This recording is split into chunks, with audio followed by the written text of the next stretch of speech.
ಶ್ರೀರಾಮಕೃಷ್ಣ ವಸತಿ ವಿದ್ಯಾಲಯ ಎಂಎಲ್ ಹಳ್ಳಿ ಆವರಣದಲ್ಲಿ ನಡೆದ ಸತ್ಸಂಗ. ಶ್ರೀರಾಮಕೃಷ್ಣ ವಸತಿ ವಿದ್ಯಾಲಯ ಎಂಎಲ್ ಹಳ್ಳಿ ಆವರಣದಲ್ಲಿ ಭಕ್ತಿ ಮತ್ತು ಆಧ್ಯಾತ್ಮಿಕತೆಯ ಸತ್ಸಂಗ ಕಾರ್ಯಕ್ರಮ ಅತ್ಯಂತ ಯಶಸ್ವಿಯಾಗಿ ನಡೆಯಿತು.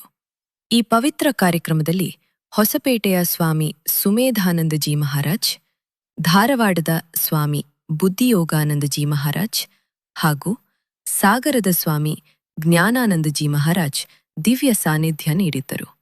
ಕಾರ್ಯಕ್ರಮದ ವಿಶೇಷ ಆಕರ್ಷಣೆಯಾಗಿ ಸ್ವಾಮಿ ಸುಮೇಧಾನಂದಜಿ ಮಹಾರಾಜ್ ಅವರಿಂದ ಮನಮೋಹಕ ಭಜನಾ ಗಾಯನ ನಡೆಯಿತು.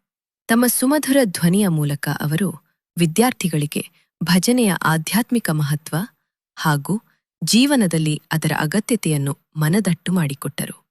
ಸ್ವಾಮೀಜಿಯವರ ಮಾರ್ಗದರ್ಶನದಿಂದ ಪ್ರೇರಿತರಾದ ವಿದ್ಯಾರ್ಥಿಗಳು ಉತ್ಸಾಹದಿಂದ ಭಜನೆಯಲ್ಲಿ ಭಾಗವಹಿಸಿ ಭಕ್ತಿಭಾವದಲ್ಲಿ ಲೀನರಾದರು. ಈ ಸತ್ಸಂಗವು ಎಲ್ಲರ ಮನಸ್ಸಿನಲ್ಲಿ ಆಧ್ಯಾತ್ಮಿಕ ಚೈತನ್ಯವನ್ನು ಮೂಡಿಸಿದ ಸ್ಮರಣೀಯ ಕಾರ್ಯಕ್ರಮವಾಗಿ ಹೊರಹೊಮ್ಮಿತು.